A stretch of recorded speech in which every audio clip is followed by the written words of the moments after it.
અને મારી જે વાત હતી આ લોકોએ સ્વીકારી, મને બહુ ગમ્યું. 11,111 મૈત્રી અનિલભાઈ બોરડ, નીવા મહેન્દ્રભાઈ બોરડ. જોરદાર તાળી વતી વધાવો જાદવભાઈ ભીમજીભાઈ બોરડને. આવી ને 11,000ની ચીઠી. અને બીજી 5,001 રૂપિયા હંસાબેન અરવિંદભાઈ બોરડ. જોરદાર તાળી વતી વધાવો. મૈત્રી અને નીવા આ દીકરીઓના નામથી જાદવભાઈ ભીમજીભાઈ બોરડ 11,111 રૂપિયા લખાવે. લેવા બેસીએ તો ઘણું બધું આપે એમ છે લોકો. કોઈ સારી વાત આપે, જ્ઞાનની વાત આપે, સંસ્કારની વાત આપે, શિક્ષણની વાત આપે, દાન આપે, યોગદાન આપે, સહયોગ આપે, સમય આપે. મેં તમને કીધું હતું ને 7:30 આવે અને બિચારાને ખબર નહીં હોય, આપણે તાળી પાડી. 7:30 આવ્યા એના માટે તાળી પાડો. 7:45 વાગ્યા આવ્યા હતા. ઓડિયન્સ ફૂલ થઈ ગયું સાહેબ. ગમે આવે એટલે ગમે, પણ આજે રોકાજો બધા. માત્ર જમવાનો કાર્યક્રમ નથી, સ્નેહ મિલન છે ગાધકડાનું. અને 40મું સ્નેહ મિલન એટલે ગર્વ સાથે કહી શકાય સાહેબ, મેં સુરતમાં નથી સાંભળ્યું 40 સ્નેહ મિલન ત્યાં હોય. ખૂબ ખૂબ અભિનંદન ટીમને. ફરી પાછા તમને યોગ્ય લાગે. હા, જો એક વાત હું દરેક વખતે કહું છું પાછી, કે દર વર્ષે સાહેબ દાતા ઈના ઈ જ હોય કે નહીં, મોસ્ટ ઓફલી જીતુભાઈ. આમાંથી પાછા 2-5 ઉદ્યોગપતિ થશે આવતા વર્ષે તો એ નવા જોડાય.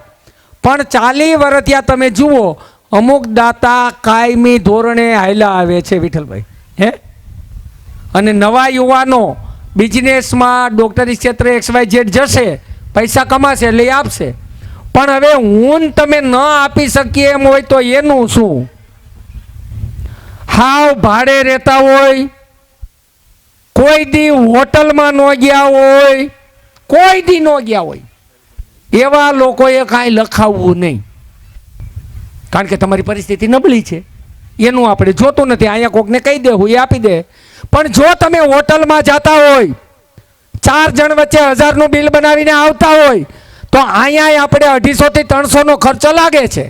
તમારું દાન નથી જોતું, તમે જેટલો ખાવ એટલો આપો, તમને જેટલો ખર્ચો લાગે એટલો આપો. આ મારી વાત છે, આ લોકોએ કોઈએ કીધું નથી. સ્નેહ મિલનને ચલાવી રાખવા માટે, ટકાવી રાખવા માટે બધી જગ્યાએથી બધું મળે ને ત્યારે ચાલે સાહેબ. તો ખોટા ખર્ચા બચાવવા માટેની વાત આવે તો આપણે ખોટો ખર્ચો કરીએ છીએ, એની જગ્યાએ હોટલમાં ગયા હતા એવું આજે નક્કી કરવાનું છે. આજે આપણે હોટલમાં આવ્યા, હોટલમાં આવો સોફો ન હોય. જુઓ, વાહ ભાઈ વાહ. કુંવરબા નાગજીભાઈ સુરાણી આવતા વર્ષ માટે 21,000 રૂપિયાના દાતા છે. જોરદાર તાળી. કુંવરબા નાગજીભાઈ સુરાણી, બહુ ગમે છે મને. આવતા વર્ષના નોટબુકના દાતા. અને ઘણી બધી વાતો કરી. હમણાં ટૂંક સમયમાં આપણી વચ્ચે ધારાસભ્ય અહીંયા સુરત શહેરના પ્રથમ નાગરિક મેયર દક્ષેશભાઈ માવાણી ઉપસ્થિત થાય. પણ જેમના જીવનમાંથી શીખી શકાય, સામાન્ય બેઠક વ્યવસ્થા હોય અને ગાડલામાં આવીને બેસી જાય. કારણ કે આ વ્યક્તિનો મને પર્સનલ પ્રાઇવેટ અનુભવ છે. પોતાની દીકરીનો પ્રસંગ હોય એવી જવાબદારી લઈને ગ્રાઉન્ડમાં આટો મારે. એટલે કે ભમોદરાવાળા અમારે ભાઈ દિનેશભાઈ પીપળિયાના પ્રસંગ હોય અને અમે જાન લઈને આવ્યા હોય, અને નનુભાઈને મેં સામાન્ય વ્યક્તિ તરીકે જોયા છે, આદર સત્કાર કરતા માટે. તો એવા નનુભાઈને આજ વિનંતી કરું, આવો ગાધકડા પરિવારનો સ્નેહ મિલન છે ત્યારે તમારા જીવનમાં ચડાવ ઉતર સાથેની અનેક સેવાકીય પ્રવૃત્તિ સંસ્થાઓ મંડળોમાં જોડાયેલા છો, ત્યારે ગામ પરિવારને આપણા વિચારોથી અભિભાવિત કરી આજના આ પ્રસંગને રૂડા અવસરે દેપાવો એવી વિનંતી. પણ એ પહેલાં એકવાર જોરદાર તાળીઓથી નનુભાઈ સાવલિયાને વધાવીએ. આવો સાહેબ આજના પ્રાસંગિક ઉદ્બોધન માટે. જય હિન્દ. આજના ગાધકડા પટેલ મિત્ર મંડળ ના 40મા સ્નેહ મિલન સમારોહમાં આપણા મંડળના સ્થાપક પ્રમુખ ડૉક્ટર બાબભાઈ પરસાણા તેમજ સ્થાપક ટીમ મધુદાદા, બાબુભાઈ ઢાકેસા, મનુભાઈ વેકરિયા, ધનજીભાઈ ઠુમર તેમજ અત્યારના પ્રમુખ શ્રી ભાવેશભાઈ, સાવરકુંડલા તાલુકા પંચાયતના પ્રમુખ શ્રી જીતુભાઈ કાસડિયા તેમજ તમામ માનશ્રેષ્ઠ મહાનુભાવો, વડીલો, મુરબ્બી, ગામજનો, સર્વને જય હિન્દ. આ મંડળની સ્થાપના આજથી 40 વર્ષ પહેલાં એક અસામાજિક તત્વોના ત્રાસના હિસાબથી થયેલી, અને ત્યારે તો આર્થિક સગવડ પણ નહીં હતી અને ખૂબ સંઘર્ષ હતો. ત્યારે ટેકનોલોજીનો જમાનો નહીં હતો, એવી સગવડ પણ નહીં હતી કે જે કોઈને ઘરે 50 જણને બેસાડી શકે, કારણ કે નાના મકાનમાં રહેવાનો રિવાજ હતો અને અમુકને જ મકાન હતા, બાકી તો ભાડામાં રહેતા હતા. અને ખૂબ સંઘર્ષ કરી અને ત્યારે આ શરૂઆત કરેલી. ભગવાનની દયાથી ને એ પ્રસાદી રૂપે નાનું એવું ફંડ થયેલું, પણ કોઈ ગેરવલે વાપરવું ન પડ્યું, એનાથી કોઈને દુઃખ ઊભું થાય એવું ન કરવું પડ્યું, અને એનો એક પડઘો પડ્યો. તો આજે 40 વર્ષના વાણા થઈ ગયા અને ગાધકડા ગામ સુખી અને સુરક્ષિત એટલા માટે છે. પણ હવે આ મિત્રોને દરેકને કહું, મને જે દેખાય છે તે જો આવું આવું સંગઠનની શક્તિ જ્યારે ઢીલી પડશે ને, ત્યારે એ આ 100 મણ દૂધમાં 50 ગ્રામ મેળવણ ભળતા વાર નહીં લાગે. એના માટે સજાગતા આપણે સૌએ રાખવી પડશે, અને સુરતના માધ્યમથી જ ગાધકડા સુખી અને સુરક્ષિત રહેશે. એની જવાબદારી આપણે 40 વર્ષથી નિભાવતા આવ્યા છીએ. આપણું સંગઠન ક્યારેય ઢીલું પડવું ન જોઈએ. સંગઠનની શક્તિથી ને કોઈ અસામાજિક તત્વો ગામમાં ક્યારેય માથું ઊંચું ન કરી શકે, એના માટે આપણે કાયમ સક્ષમ રહેવું પડશે. અને એની જવાબદારી સુરતે જ લેવી પડશે. જો ગામડા અત્યારે સૌરાષ્ટ્રના ઊભા હોય ને, તો સુરતના માધ્યમથી જ ઊભા છે, અને એની જવાબદારી કાયમિક આપણે નિભાવવી પડશે. મને ખબર છે એ લોકો ધીમું ધીમું ચાલુ રાખ્યું છે અને કરે છે. પણ મિત્રો, એક નતમસ્તકે આપણે સૌને વિનંતી કરી છે, દરેકને દરેક વસ્તુ ગમતી ન હોય, ઘણાને હું પણ ન ગમતો હોય, પણ આપણે એક થઈને કાયમિક રહીશું ને, તો બીજી અસામાજિક તત્વોની કોઈ તાકાત નથી કે તમારા પરિવાર સામે, પટેલ પરિવાર સામે કોઈ માથું ઊંચું કરી શકે. અને એક પટેલ પરિવાર જ એવો છે કે એને કોઈ પણ જ્ઞાતિનો લઘુમતી હોય છતાં પણ એને શેઢામાં, રસ્તામાં, ગામમાં ક્યાંય દબાવતો હોય. તમારા શેઢામાં આવી અને બાજુવાળાને વેચીને પૈસા લઈ જવાના દાખલા મારી નજર સામે આવ્યા છે. તો આપણે શા માટે ઢીલા પડીએ છીએ? આપણે કોઈનું જોતું, હરામનું જોતું નથી, પણ મને ને તમને કંઈ બીજા ગમતા નથી ને, એનું આ પરિણામ છે. પણ મિત્રો, આ તો ગામ હોય ને, એમાં બધા પ્રકારનું વાસણ બધા પ્રકારના ઘરમાં હોય, ભેગા થાય એટલે ખખડે, પણ ઘોબા પડવા જોઈએ નહીં, એવી મારી તમને સર્વને એક નમ્ર અપીલ છે. હું દાવો નથી કરતો, પણ એક નમ્ર અપીલ કરું છું કે સંગઠન હશે, એમાં મને ને તમને બધાને ગામને પૂરાને ફાયદો છે. આપણે બાબુભાઈને જ્યારે મંડળ ચાલુ કર્યું, ત્યારે આપણે મંદિરની ઇમારત બનાવીએ ને, તો એમાં પાયાના પથ્થર હોય, પછી પગથિયા બને, મંદિર તૈયાર થાય, આપણે દર્શને જઈએ ને ત્યારે પગથિયા તો ઘસાવાના હોય. લોકો દર્શનને વંદનો કોને કરે? ધજાને કરે, મૂર્તિને કરે. તો આ પાયાના પથ્થર છે ને, એની વગરની ઇમારત ન રહે. આપણે જન્માષ્ટમીના કાર્યક્રમમાં હાંડી ઉત્સવનો કાર્યક્રમ કરીએ છીએ, તો હાંડી ફોડવા માટે એક જ વ્યક્તિ ઉપર ચડે, પણ જે નીચે પિરામિડ બન્યો હોય ને, એના હિસાબે હાંડી ફોડી શકે. મને એમ કીધું કે નનુભાઈ આમ, નનુભાઈ તેમ, પણ નનુભાઈ એક કાંઈ નથી, હું ગાધકડા ગામનો વ્યક્તિ છું અને મારી જોડે ગામની શક્તિ જોડાણેલી છે ને, એટલે આ સ્ટેજ માથે ઊભો છું ને તમારી સામે બેન તાળી પાડો છો. એટલે મોટું કોઈ દી થાય ને કોઈ પણ માણસ, તો એના પાયામાં નાના માણસો જરૂર ને જરૂર હોય છે. બીજી પણ મારી એક અપેક્ષા છે, મારી વ્યક્તિગત મત છે, લોકોને ગમે નહીં ગમે, કરવું નહીં કરવું 2 નંબરની વાત છે, કે આપણે 40 વર્ષથી ભેગા થઈએ છીએ, સ્નેહ મિલન કરીએ છીએ, જમવા આવીએ છીએ, બાળકોને પ્રોત્સાહિત કરીએ છીએ, સંગઠન છે, બરાબર છે. પણ કોઈ પણ કાર્ય કરી એનો કોઈ નાનો એવો હેતુ હોવો જોઈએ, કે જે મેં મોરારી બાપુની કથા આપણે કરી, ગાધકડાએ કરી, સાવરકુંડલા તાલુકાએ કરી, સુરતે કરી, ગુજરાતે કરી. તો એનો હેતુ શું હતો? કે ભાઈ સરહદ માથે લડતા સૈનિકો શહીદ થાય, તો એના પરિવારને જ્યારે મુશ્કેલી આવે, કારણ કે જે લડવા જાય છે ને, એનો પરિવાર બહુ નાનો હોય, એનું કોઈ ચોરી નથી જતું, પણ એ મારા ને તમારા માટે એના પરિવારને રઝળતો મૂકી અને ખપી જાય છે. તો એના માટે કાર્ય કરવાની આપણને એક તક મળી છે. એ તક સુરતે મેં અને આપણે સૌએ ઉપાડી છે. તો કહેવાનો મારો તાત્પર્ય એ છે કે કોઈ પણ કાર્ય કરીએ તો એમાં લોકોને કાંઈક હૂંફ મળવી જોઈએ, કાંઈક પ્રોત્સાહન મળવું જોઈએ. તો મારી એક વ્યક્તિગત અપેક્ષા છે, મેં જે કોઈને કીધું નથી, તમારી રાય લેવાની છે, કે સમૂહ લગ્ન માધ્યમથી ગાધકડા પટેલ પરિવાર સુરત કે જરૂરિયાતમંદ દીકરીના લગ્ન કરે અને સ્નેહ મિલનનો કાર્યક્રમ કરે. સ્નેહ મિલનના કાર્યક્રમમાં પરિવાર તો ભેગો થવાનો જ હોય, રસોડાનો ખર્ચો નીકળી ગયો, ફાર્મનું ભાડું નીકળી ગયું, ખર્ચો કેટલો વધે કે ભાઈ કન્યાદાનનો, અને તમે 10 દીકરી મળી તો 10 દીકરીના જાન બોલાવવાની એની રસોઈનો ખર્ચો મળે, ઘટે વધે. પણ તો એવું કરીએ તો જરૂરિયાતમંદ દીકરીને આપણે સમૂહ લગ્નમાં જોડાવાની જરૂર ન પડે. આપણા ગામનું વ્યક્તિગત સ્નેહ મિલન થાય, એમાં તાલુકાના મહેમાન પણ મળે, જિલ્લાના મહેમાન પણ મળે, ગામના પણ મહેમાન મળે, અને એક મારાપણાનો ભાવ થાય કે તમારે ત્યાં લગ્ન હોય એટલે હું હાજરી ન આપી શકું, પણ 10 દીકરીના લગ્ન હોય તો દરેક વ્યક્તિ હાજરી આપીએ કેમ કહે કે ભાઈ અમારા ઘરે લગ્ન છે. આવો એક મારો પ્રસ્તાવ છે. આ પ્રસ્તાવ કોઈને ગમતો હોય તો આપણે આંગળી ઊંચી કરીને પ્રોત્સાહિત કરો તો આપણે આગળ વધશું. આપણે જે તો પ્રપોઝલ કરીએ તો આવતા વર્ષે કરવાની ગણતરી છે. બેનને મંજૂર નથી લાગતું. એટલે મારો ખાલી પ્રસ્તાવ ના છે, કરવું નહીં કરવું. પછી કોઈ એક લગ્ન કરે, કોઈ 2 લગ્ન, સગવડવાળા હોય એ કોઈ એક લગ્ન કરે, 2 લગ્ન કરે. જેની પાસે કાંઈ ન હોય એને પહેલાં આવીને બેસવાનું, ફૂગ નહીં રાખવાની કે ભાઈ આપણી પાસે કાંઈ નથી. કારણ કે એ તો ઈશ્વરની દેન છે. દરેકને રિલાયન્સને ત્યાં જન્મવું હોય પણ ઉપરવાળો મોકલીને જવું પડે, એમાં કાંઈ કોઈનું હાલતું નથી. તો એવી પણ કાંઈક ને કાંઈક કોઈને કાંઈ આપો તો એને પણ ભાવના રહે, એક સંગઠન મજબૂત થાય, એક સારા કાર્ય સરે, સારા કાર્યના આપણે પ્રત્યક્ષ પહેલાં બની શકીએ, સાક્ષી બની શકીએ. તો એક એવી મારી ઈચ્છા છે. શિક્ષણ પ્રત્યે તો આપણે ગામમાં જઈએ, જે ગામમાં આપણે ભણ્યા છે ત્યાં આપણું બાળપણ વીત્યું છે, તો દરેક જઈને એક વખત સ્કૂલમાં આટો મારે. સ્કૂલમાં કંઈ નાની મોટી જરૂરિયાત હોય, અત્યારે શિક્ષકો બહુ એક્ટિવ છે, તો એમાંથી પણ એક સારો માહોલ બને, મારું ગામ લાગે. હું તો અવારનવાર થોડું કામ કરવા માટે જાઉં છું, પણ દરેકે જવું મને એવું લાગે જરૂરી છે. હું કોઈને એમ ફરજ નથી પાડતો જવું હોય આમ, પણ જવું જોઈએ એવું મને દેખાય છે. અને હવે તો જીતુભાઈ આપણી જવાબદારી લીધી છે અને એની જવાબદારી પણ હવે મોટી છે, એની નિભાવશે.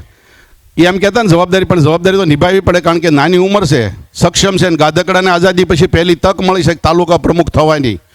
પણ એને આપણે એના હાથ મજબૂત કરવા માટે આપણે પાછળથી ને બેકગ્રાઉન્ડ આપવું પડશે. આપણા ગામની અંદર અત્યાર સુધીમાં જે ગ્રામ પંચાયતના કામ થયા હોય ને, તમને ખબર ન હોય તો કહી દઉં કે ગાધકડા ગામના નાગરિકે નથી કર્યા, 12 ગામના આવીને કામ કરી ગયા છે, નફો લઈને ઘરે વયા ગયા છે.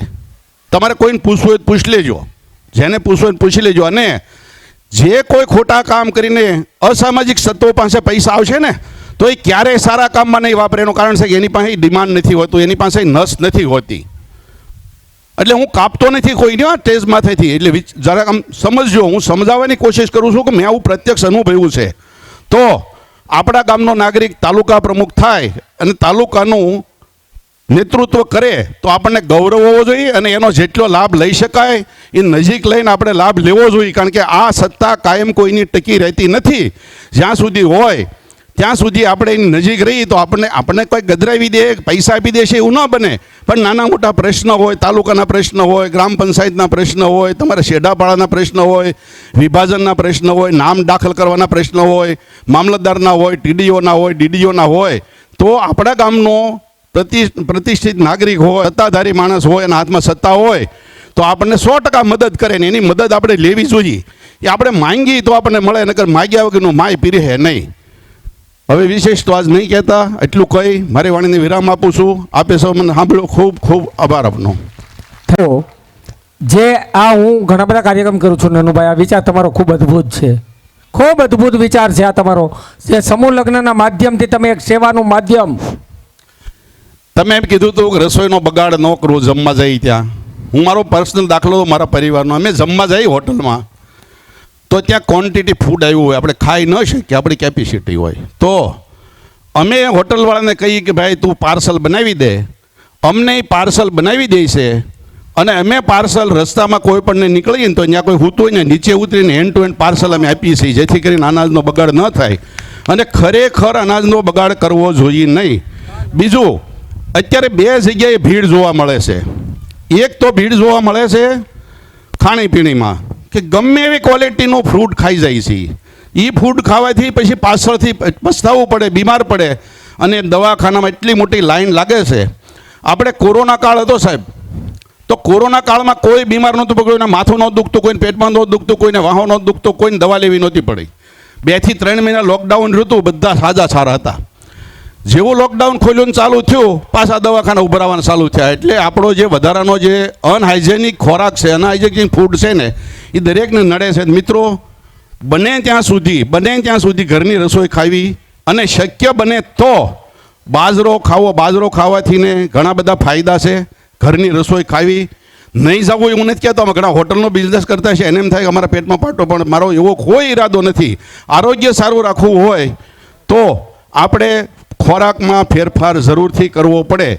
આપણે પહેલાં કાઠિયાવાડમાં રહેતા બાજરાનો રોટલો દૂધ અને અડદની દાળમાં એક બળદ જેટલી શક્તિ હતી. આપણા માનનીય સાવરકુંડલાના ધારાસભ્ય શ્રી મહેશભાઈ કસવાળા પધારી રહ્યા છે. ખૂબ ખૂબ પધારો સાહેબ, પધારો પધારો પધારો, આપનું સ્વાગત છે, પધારો. આવો મહેશભાઈ, એકવાર જોરદાર તાળીઓથી વધાવીએ જેનો ઇંતજાર જય હતો. આજ જિલ્લા પંચાયતના પ્રમુખ હોય, ધારાસભ્ય શ્રી હોય, આગેવાનો હોય, ઉદ્યોગપતિ હોય, આ મંચ પર એકવાર સંગીતની સાથે તાળીઓના નાદથી વધાવીએ. મહેશભાઈ કસવાળા સાહેબ, આપનું હાર્દિક સ્વાગત છે. ગાધકડા પરિવાર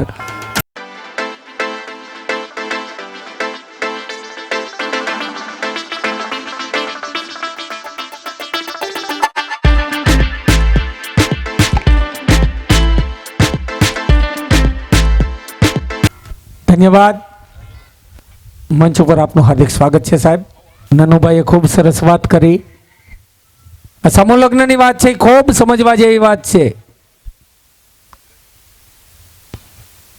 હોટલોમાં જોઈને આવડી મોટી વ્યક્તિ જો એમ કહેતી હોય કે મને તું આ પાર્સલ કરી દે, તો એને શરમ નથી લાગતી પાર્સલ કરાવવામાં? તમને ને મને નહીં લાગવી જોઈએ.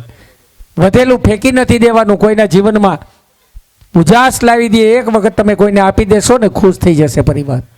નનુભાઈની આ વાતને સ્વીકારી જોરદાર તાળીઓથી બતાવો. મારી વાતને સમર્થન આપ્યું, ખૂબ ખૂબ અભિનંદન, ધન્યવાદ.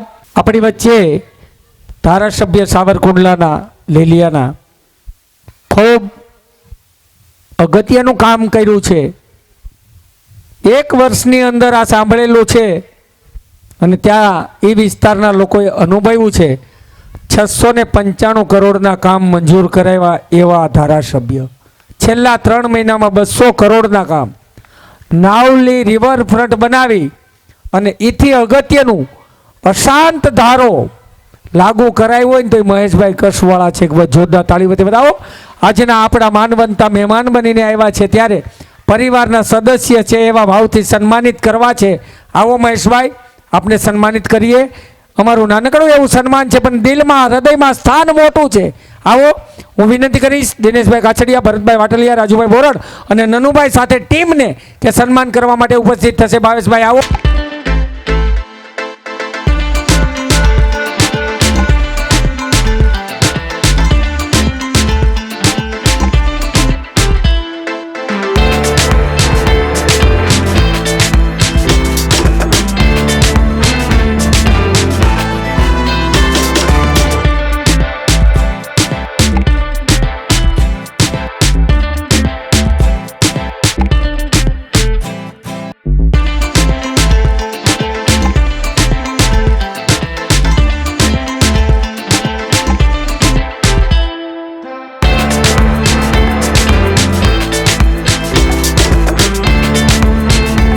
ધન્યવાદ. એમની સાથે RN ડોબરિયા ઉપસ્થિત છે. આવો સાહેબ, ડોબરિયા સાહેબ આવો. ભાવેશભાઈને વિનંતી કરીશ, પ્રમુખ તરીકે સન્માનિત કરશે. આવો આવો ડોબરિયા સાહેબ.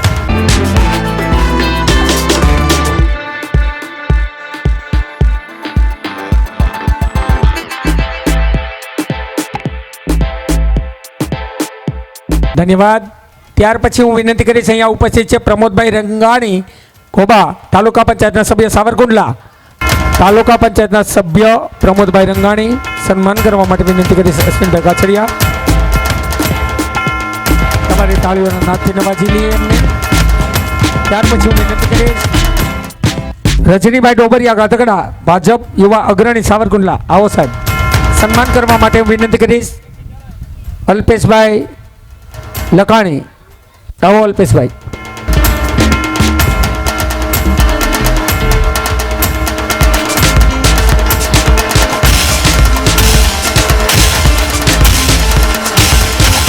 મંચસ્થ મહાનુભાવો બેઠા છે. તમારી ધીરજ, તમારી શાંતિ, કારણ કે 8 વાગ્યા છે હજુ.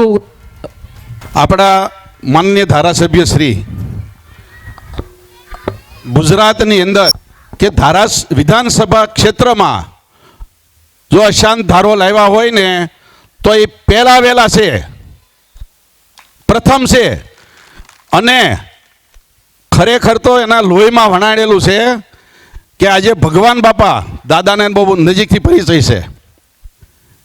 ભગવાન બાપાના પરિવારમાં, કારણ કે એના લોહીમાં અસામાજિક તત્વની સામે લાલ આંખ કરવાની બ્લડમાં એની પહેલેથી ખુમારી છે. તો એવા આપણને ધારાસભ્ય મળ્યા છે. અને ખરેખર મને તો એવું લાગે સૌરાષ્ટ્રના તમામ તાલુકામાં જો સેન્સિટિવ તાલુકો હોય ને તો સાવરકુંડલા તાલુકો છે અને એના ધારાસભ્ય છે અને એણે એમાં લાલ આંખ કરી અને થોડા સમયમાં હજી વર્ષથી 1.5 વર્ષ થયું ત્યાં લગભગ તો પ્રશ્ન ઉકેલી નાખ્યા છે અને 5 વર્ષમાં લગભગ 1-0 કરી નાખશે. એટલે એવા આપણને આજ મહેમાન મળ્યા છે અને પોતે સીધા જ અમદાવાદથી ને અહીંયા પહોંચ્યા છે. ગઈકાલે એણે ટાઈમ આપ્યો હતો કે હું આવીશ અને ટાઈમસર ખરેખર આવ્યા એ બદલ એમનો આપણે ખૂબ ખૂબ પરિવાર તરફથી હું વ્યક્તિગત પણ આભાર માનું છું. એમ આપણે મોડું ક્યાં થયું છે, હજી તમારે ગેસ ચાલુ કરવાનો ટાઈમ થયો જુઓ.